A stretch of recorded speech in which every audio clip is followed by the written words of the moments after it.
This diagram maps out the architecture of a Premier League season. Over 9 months, a team plays exactly 38 matches, facing the same 19 opponents once at home and once away. In English football's highest division, exhaustion and physical attrition are constants. Because of that toll, upsets are a statistical regularity.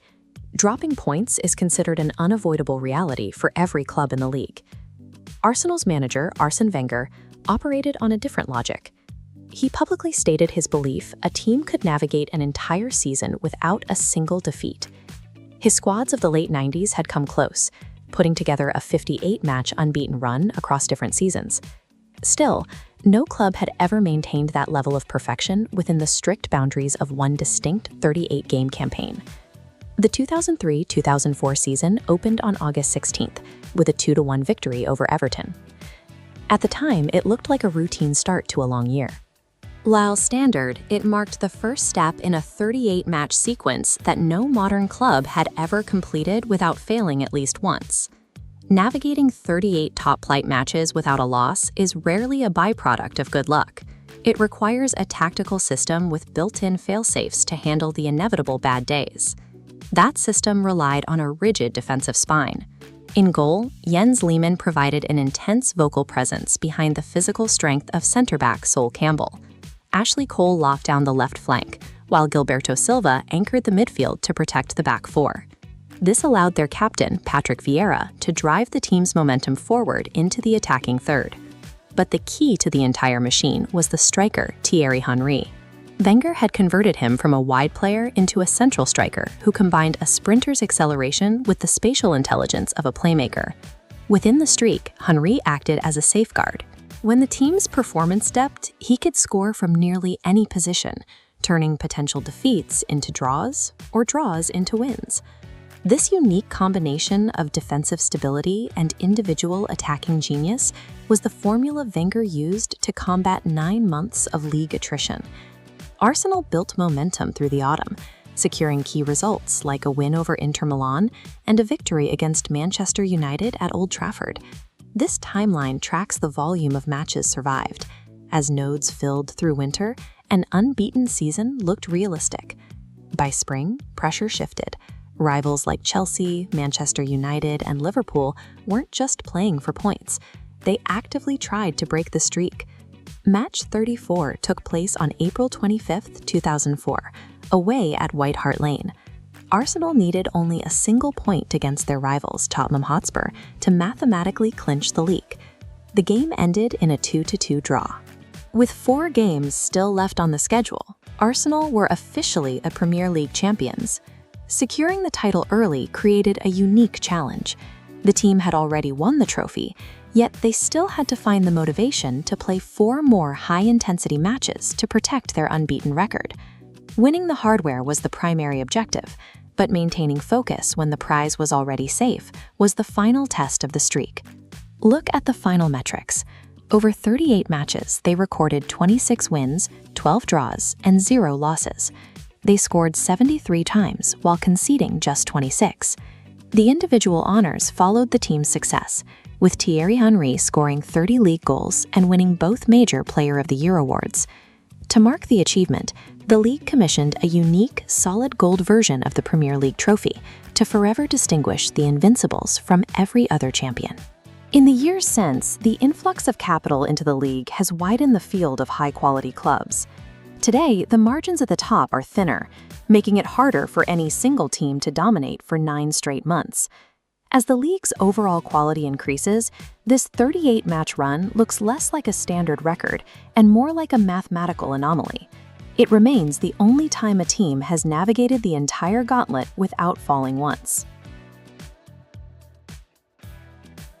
For over a century, reaching the absolute pinnacle of English football followed a strict, unwritten set of rules. Clubs like Arsenal spent years painstakingly developing players, building their academies, and organically constructing a team capable of winning a championship.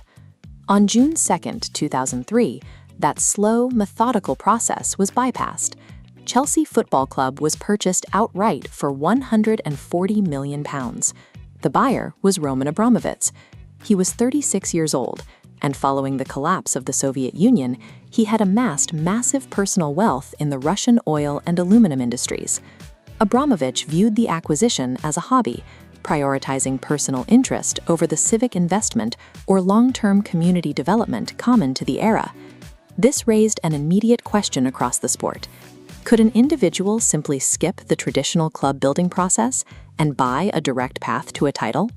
This transaction effectively turned the football club into an asset for global billionaire experimentation, diverging from its origins as a historical community institution. The financial shockwave began almost immediately. Within weeks of taking ownership, Abramovich spent over £100 million acquiring new players. This bar chart shows exactly how extreme that figure was. When we compare Chelsea's single-window expenditure against the previous global spending records, the disparity is massive. No club anywhere in the world had ever deployed this much capital in a single window. Management rapidly assembled a squad of elite, highly paid talent from across Europe, capped off by the £24 million acquisition of Marseille center forward Didier Drogba. Working with this newly funded roster, experienced manager Claudio Ranieri led Chelsea to a second-place finish in the Premier League.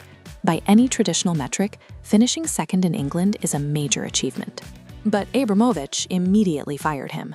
With this level of financial backing, conventional success was now officially classified as failure.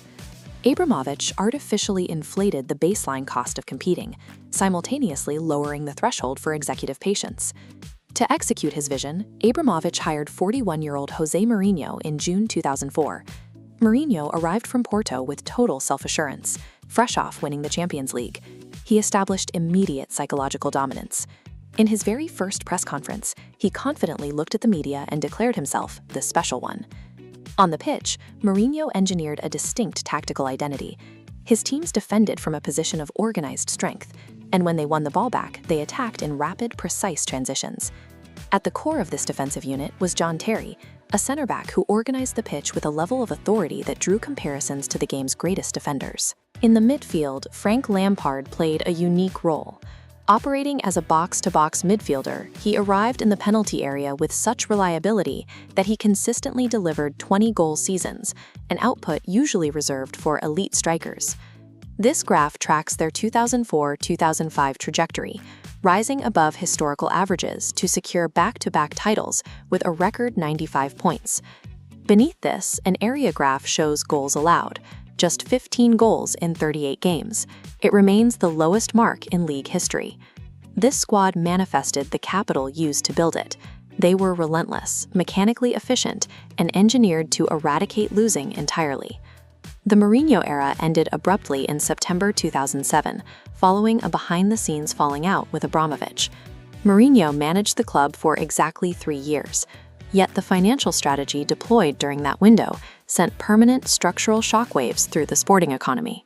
Abramovich provided the definitive proof of concept. He demonstrated that historic sporting hierarchies could be rewritten with a massive, concentrated injection of cash.